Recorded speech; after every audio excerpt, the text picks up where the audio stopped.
जिस ढंग की दुर्दांत दुर्भाग्यपूर्ण घटना हुई है, कायराना हरकत, निश्चित रूप से प्रधानमंत्री श्री नरेंद्र मोदी जी ने कहा है कि जिन जिन लोगों ने इसको अंजाम दिया है उन सबको उसका परिणाम भुगतना होगा और जो उनके बैकर्स हैं उनको दुनिया के किसी भी कोने में जाकर उस अंजाम तक पहुंचाया जाएगा। पहले कभी आपने कांग्रेस के दौरे हुकूमत में कभी किसी प्रधानमंत्री के मुंह से यह बात सुनी है? 26/11 का हमला हुआ था 2008 में, उसके 9 महीने बाद शर्म एल शेख में ज्वाइंट डिक्लेरेशन साइन होता है पाकिस्तान से और यह कहा जाता है कि आतंकवाद से शांति वार्ता प्रभावित नहीं होगी। और इतना ज्यादा शर्मसार करने वाली बात थी कि शर्म एल शेख के डिक्लेरेशन में बलूचिस्तान पार्ट होता है, यानी हम मान लेते हैं एक तरीके से जैसे बलूचिस्तान में हम इन्वॉल्व हों। एक वो दौर था और ये आज एक मोदी जी का दौर है। मगर मैं एक बात पूछना चाहता हूं, इतनी दुखद घटना हो गई पर ये वर्ड हमें सुनाई नहीं पड़े, horrific act, crime against humanity. ये जानते हैं कब के? ये राहुल गांधी जी के ट्वीट हैं नवंबर 2023 गाजा में होने वाले हमलों के ऊपर, हमास के हमले के बाद होने वाले पे। 9 दिसंबर 2023 को हमास के हमले के बाद फिलिस्तीन के समर्थन में CWC का रिजोल्यूशन है।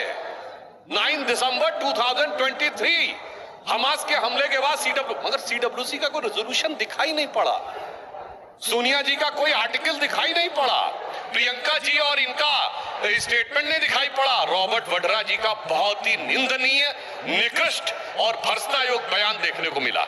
यह दर्शाता है कि हकीकत कैसी हो, राष्ट्रीय सुरक्षा के संवेदनशील मुद्दे पर कैसी राजनीति की जा रही। मैं याद दिलाना चाहता हूं, आज की बात नहीं है।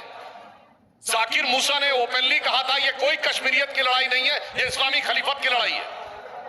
बहुत साफ साफ आप जाके चेक कर लीजिएगा। वो दौर था जब कहते थे कश्मीरियत की लड़ाई और ISIS के झंडे क्यों दिखते थे, आज नहीं दिखते। पाकिस्तान के झंडे क्यों दिखते थे?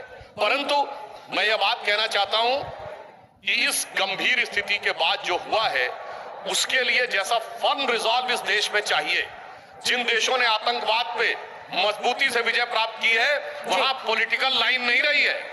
अगर रिपब्लिकन पार्टी के जॉर्ज बुश ने कहा कि ओसामा बिन लादेन को मारना है तो डेमोक्रेटिक पार्टी के बराक हुसैन ओबामा के कार्यकाल में ओसामा मारा गया।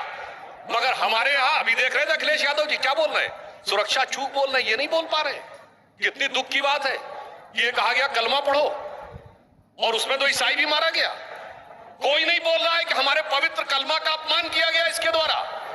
जो कहते थे जय श्री राम वॉर टाई हो गया, कोई नहीं कहता जैसे मोहम्मद में मोहम्मद साहब के नाम का अपमान है और कलमा के नाम पे मारने से कलमा का अपमान हो रहा है। किसी ने बोला?